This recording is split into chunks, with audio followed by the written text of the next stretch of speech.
So I just checked into the crib that I will be staying in Ericeira, Portugal for the next 3 months. And I decided why not give a little room tour while it's still clean and tidy, because this is probably the only time it's going to look this clean. So yeah, over here we have the working setup. It's just one desk, but we'll probably go to co-working offices most of the time, so it's not going to be a big issue. Let me actually turn around the camera to show you a little bit better. So yeah, entrance over here. Then we got the work setup over here. Some dining table that we might not use a lot. Then we have the couch chill area with the TV. Wonder if we're going to use that. Probably not. And oh my god, it's hot in here. This is like a patio, or not a patio, I don't know what you call this, like a chill smoke area. We don't smoke, so we're probably not going to use this. But what we will be using a lot is our bedrooms. It's pretty much the main thing. Bathroom right here, bedroom number 1. Then we got bedroom number 2. And as you can see, because Denis is a little bit late to the party, I've just gone ahead and claimed this as my bedroom. So if he's going to cry about that, then that's his problem. Then right there you have our car. And actually we have a pretty sick view. You can actually see the ocean from here. So you can't really see close up at the surf spot, but there's actually a surf spot like right down here, walking distance from where we live. There's also a few different surf spots over here, so we have a lot of options, which is great. And then let's go check out the kitchen.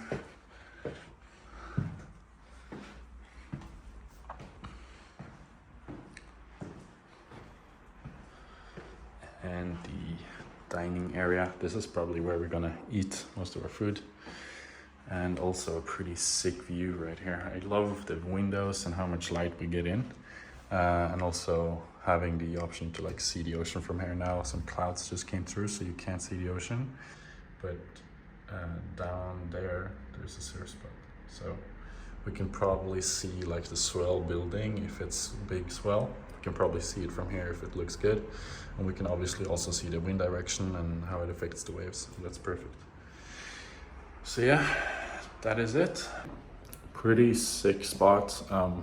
We're paying about 2,000 euros per month for this, a little bit more than that.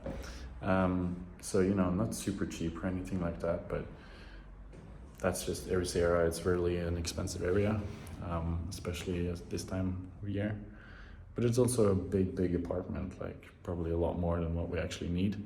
We chose this one mostly for the location, because now we have access to food, cafes. We can do Uber Eats, so we can work a lot without having to like go out and get food all the time.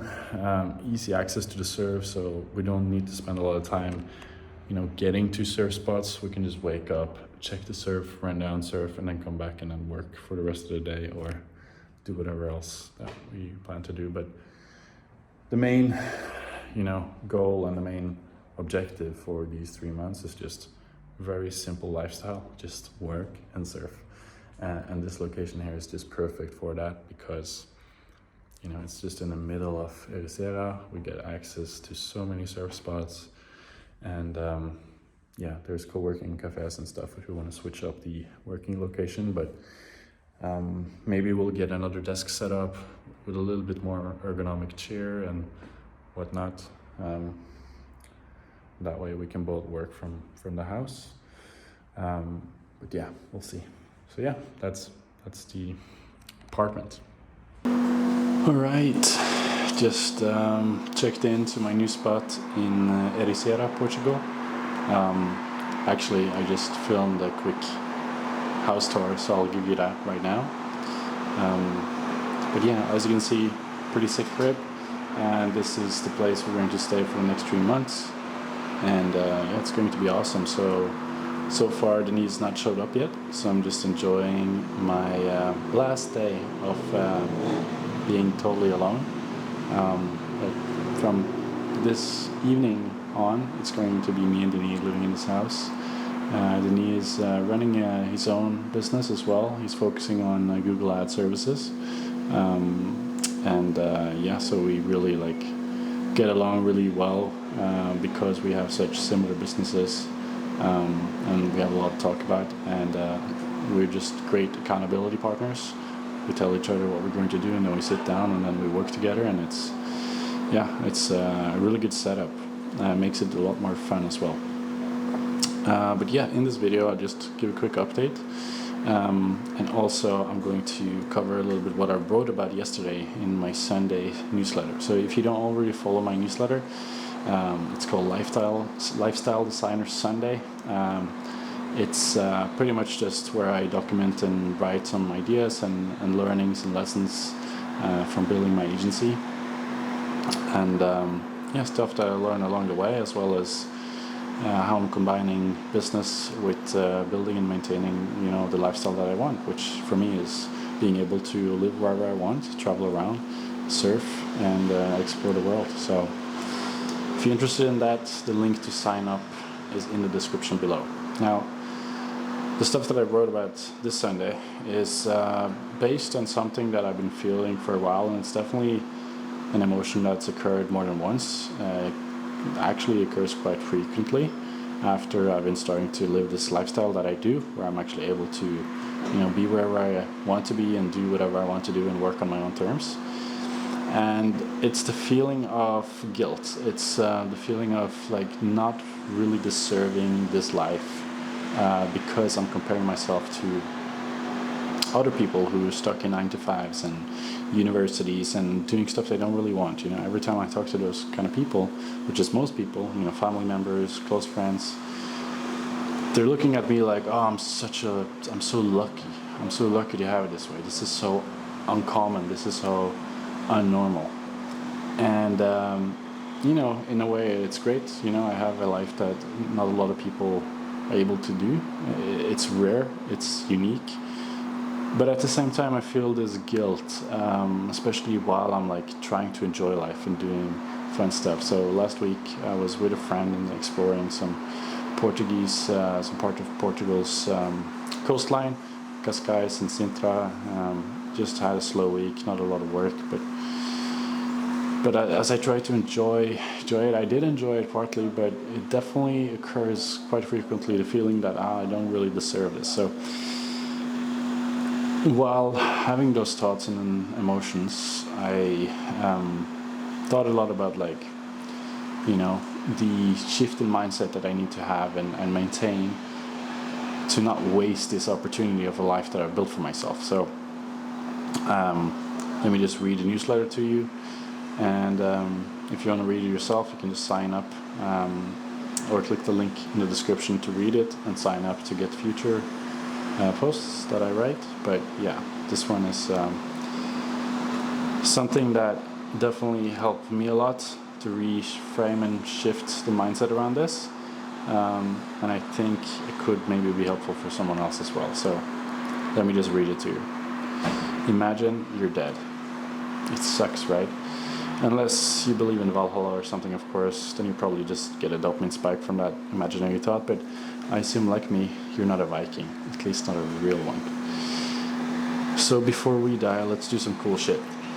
Now the problem is, I'll do X, Y, and Z when I have the time, when I have the money. But let's be real. Anytime we postpone something, we by effect increase the probability of it never happening.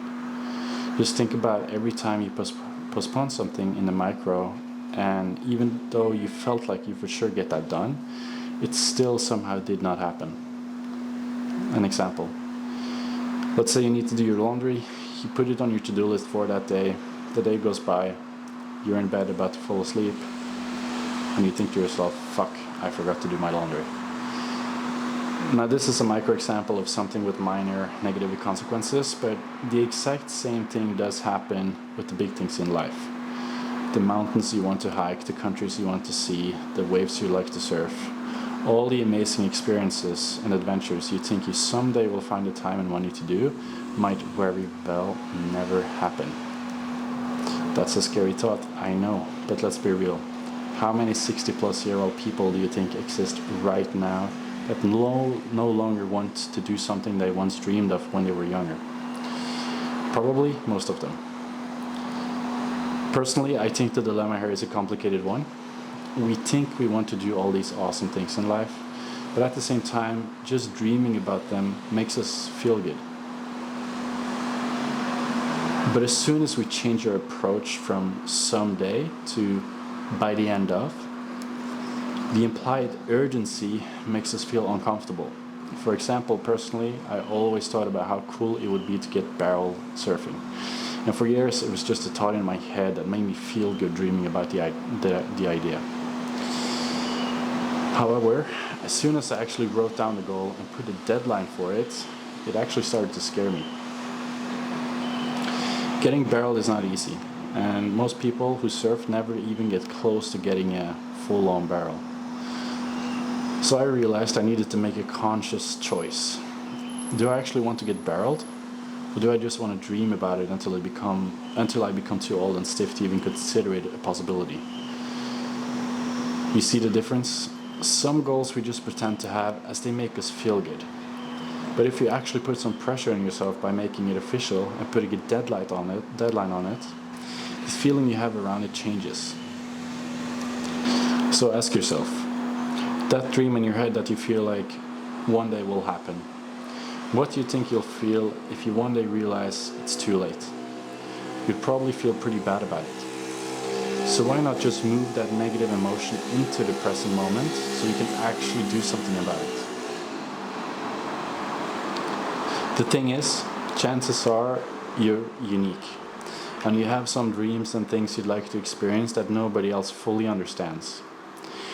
It might also be dreams that are extremely unproductive in a capitalistic sense. Again, look at my example. I want to put my human body inside a wave. Makes no sense. It will not benefit anyone else, it will not make the world a better place, and it will not bring any value to the economy. But guess what? There's actually no rules that say it has to do any of those things. You actually make all your own rules. Sure, society has some laws that makes life a little easier if you follow them. But besides that, you can choose to do whatever the fuck you want to do with this life. Do yourself a favor and schedule some cool shit into your calendar. Then make a plan for how and when it's going to happen. If it scares you, good. That's a sign you're planning to do something that would push you towards your potential. And don't think anyone else needs to prove any of your goals. It just needs to make sense to you.